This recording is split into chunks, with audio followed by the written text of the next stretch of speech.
this summer, I discovered a new way to begin my day. I always begin it with some kind of prayer and devotion, but I discovered a new way to do that. I discovered a new book. It's a book of daily prayer published by the Episcopal Church. Has different rites for different times of the day, different rites for different seasons of the church year, and it's written in language that is both inclusive gender-wise and also inclusive of different traditions that it brings in. They're just very brief things. I have yet to take the time to observe every one of the hours of the day. There are a lot of them. There's at the first of the day, and then there's at the morning before you kind of begin your task of the day, and there's a mid-morning, and there's a midday, and there's a mid-afternoon, there's an evening, and a compline. I managed to get the first one in. And that has been something that has sort of changed the way I live my days. It's one I just seem to have latched onto. It's intended for the time of dawn, or it also says, or whenever you wake up. For me, I very rarely wake up at dawn, no occasion. So usually my dawn is when I dawn, when the dawn comes. But sometimes it's usually kind of early in those morning hours. It may have just arisen, but like about 6:30, you've got the light, but things are just kind of getting started. And I've chosen to do this first prayer of each day outside. Sometimes on my desk, sometimes in my front yard. When I travel, I just take whatever outdoor place is there that I can find. And the whole focus of this first prayer of the morning, or these prayers of the morning, the focus is praise, on praise. Simply recalling the wonder of God's works. The wonder of God's works, which are all about us all the time. The little rite begins with a Latin phrase that's followed by the English translation. Laudate omnes gentes, laudate Dominum.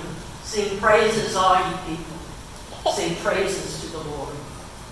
I've started kind of chanting it, but nobody else is out there but me, so I can do what I want to with it. So as I look at things around my deck, I say, Laudate omnes gentes, laudate Dominum. Sing praises, all ye people. Sing praises to the Lord. It feels so good to do that. One of the hymns that is assigned for this particular season is a hymn that actually comes from the Dakota tribe. In English, the paraphrased words begin, many and great, O God, are thy works, maker of earth and sky. And then it goes, I like to sing those words too. It's actually a hymn in our hymnal. It's called the Dakota hymn, and it's written in our 1982 hymnal. I think we're going to sing it in a couple of weeks. I like to sing the words, and as I sing them, I look up at the sky, and I often see birds just beginning to take flight overhead. I look at the trees, and all of a sudden I notice that the squirrels are just kind of beginning to wake up and begin to rustle the branches a little bit. This morning there was one that just spiraled down the trunk of the tree and shot me to death. I like to look out at the earth, especially in our backyard. Then I see our garden growing and our trees and our fig tree beginning to actually grow big enough to bear a few figs. I see earth that is both cultivated and earth that is growing wild back in a little corner that Jim calls our wild place. Or when I was at our daughter Rita's, who lives in Baltimore, and just on a street here downtown Baltimore with houses with little bitty yards, I'd sit out on her front porch and do this. And there was a wonder there too, as I watched those houses slowly come to life with lights and people that started coming out to go about their daily business. There was a wonder in that also to behold.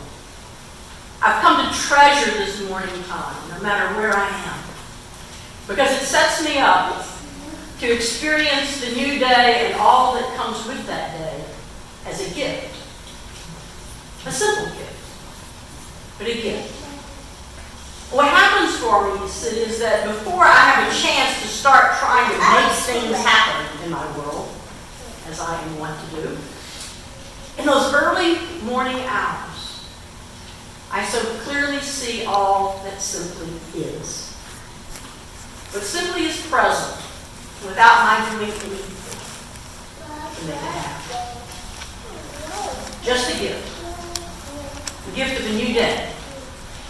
A new day to rejoice and be glad in. A new day to treasure. A new day to let unfold. And as my day progresses, each time I'm able in the course of the day to return to that gift of treasuring the day as it unfolds, each time I do that, I find that I'm more able to respond from my heart to whatever is going on. You see, Jesus was right in this passage we heard today from the Gospel of Luke. Jesus was right when he said, where our treasure is, there is our heart also. Jesus talks a good bit about the heart. In this passage this morning, Jesus is talking about the connection between what we treasure, what we value, what we put our time and energy and resources into, what occupies our mind and heart all the days. He identifies a connection between that and how we really do end up living our lives from the heart that is full of whatever treasure is there. Do we live from a place where our hearts are full of worry and anxiety about the possessions we have or don't have, about the things that we do or don't do? Do we live from a heart where the treasure that we treasure in our day makes us full of worry and anxiety? Or do we live our lives from a place where our hearts are full of gratitude and appreciation simply for the gift of life? Not so much just for the things that work out the way we want them to, though that's nice when that happens. But are our hearts full of gratitude simply for the gift of life itself, with whatever it brings? Because where our treasure is, there our heart will be. That's what Jesus says. And what follows that thought is the understanding that where our heart is makes a huge difference in how we live our lives. We see that throughout Scripture, but there's some especially wonderful little wisdom sayings in the book of Proverbs that speak directly to the hearts of men and women. Proverbs 14:30, a heart at peace gives life to the body, but envy rots the bones. I love Proverbs. Is that real or not? Proverbs 15:13, a happy heart makes the face cheerful, but heartache crushes the spirit. Been there. A cheerful heart is good medicine, but a crushed spirit dries up the bones. As water reflects a face, so a person's heart reflects the person. It's not just Scripture. The contemplative practice of mindfulness, both as meditation and as a way of life, also brings attention to the heart. As Sarah McLean points out in her book called Soul Centered, which is published by Hay House Incorporated, and I'm quoting her here, Sarah says, our hearts do much more than pump blood through our veins. They inform us with their intelligence and wisdom. There are as many neurons in the heart as in some sections of the brain. Did you know that? Let me say it again. There are as many neurons in the heart as there are in some sections of the brain. In fact, the heart's magnetic field is actually stronger than the brain's. 5,000 times stronger. The heart sends signals to the brain that change the entire nervous system, reducing stress hormones, enhancing the immune system, and increasing anti-aging hormones. When you pay attention to your heart, she says, you enliven its intelligence and its qualities of peace, love, compassion, joy, gratitude, and inclusiveness. That's why I take that time at the beginning of the service for us to still our hearts and to bring our minds and hearts into connection with each other. Because being mindful of where our heart is matters. Being mindful of where our heart is matters because, as Scripture reminds us, we live from the heart whether we realize we're doing that or not. It's another proverb, 4:23, it says this, above all else, guard your heart, for everything you do flows from it. Everything you love, everything you do flows from what that treasure is in your heart, whatever that treasure is.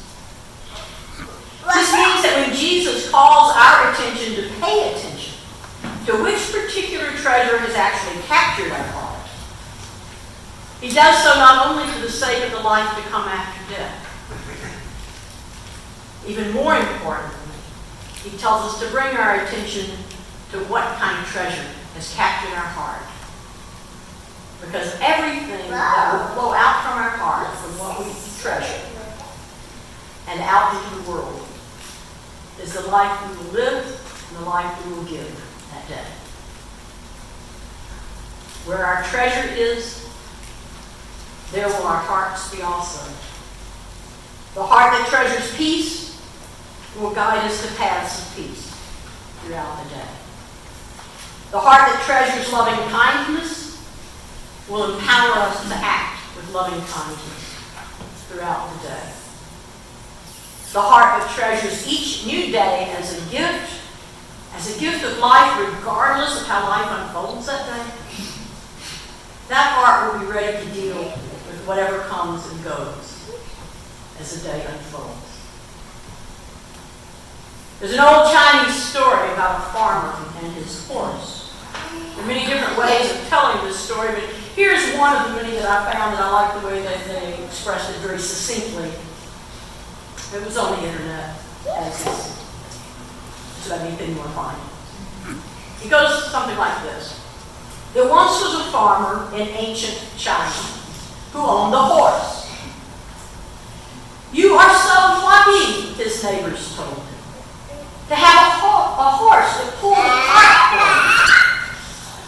you. Maybe, the farmer replied. One day, the farmer forgot to latch the gate properly. And the horse ran away. Oh no, this is terrible news, his neighbors cried.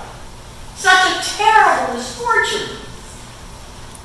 Maybe, the farmer replied. A few days later, the horse returned. And the horse brought with it 6 other wild horses. The neighbors were ecstatic. Oh, how fantastic! You are so lucky, they told them. Now you will be rich. Maybe, the farmer replied. The following week, the farmer's son was trying to break in one of the wild horses, and lo and behold, the horse kicked out and it broke the son's leg. Oh no, the neighbors cried. Such bad luck. All over again. Maybe, the farmer replied. The next day, soldiers came to the village and took away all the young men of the village to fight in the war. But the farmer's son, he was left behind because he had a broken leg. You are so lucky, the neighbors cried.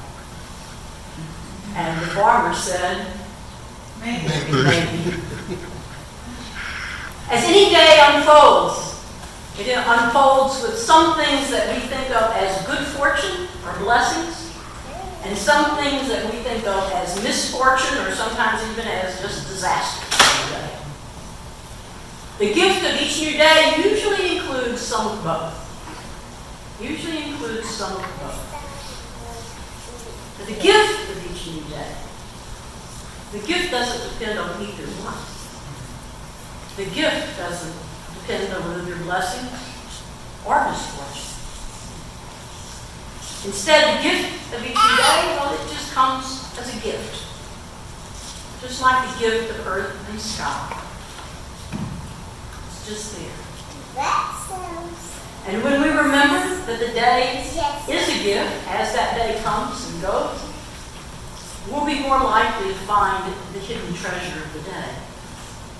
The hidden treasure, which lies waiting in each and every moment, no matter whether we see it as a moment of blessing or whether we see it as a moment of misfortune. Somewhere there is a hidden treasure, even if it's only the treasure to help us get through the bad times and celebrate the good. There's still a treasure.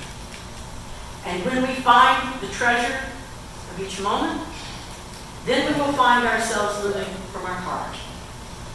And when we live from a heart that treasures each and every new day, then what flows out of our heart will be a gift to the world. So may we greet each new day with joy and wonder. And the gift that is about to unfold. May we treasure each day simply for what it is, a day lived from the heart. Laudate omnes gentes, laudate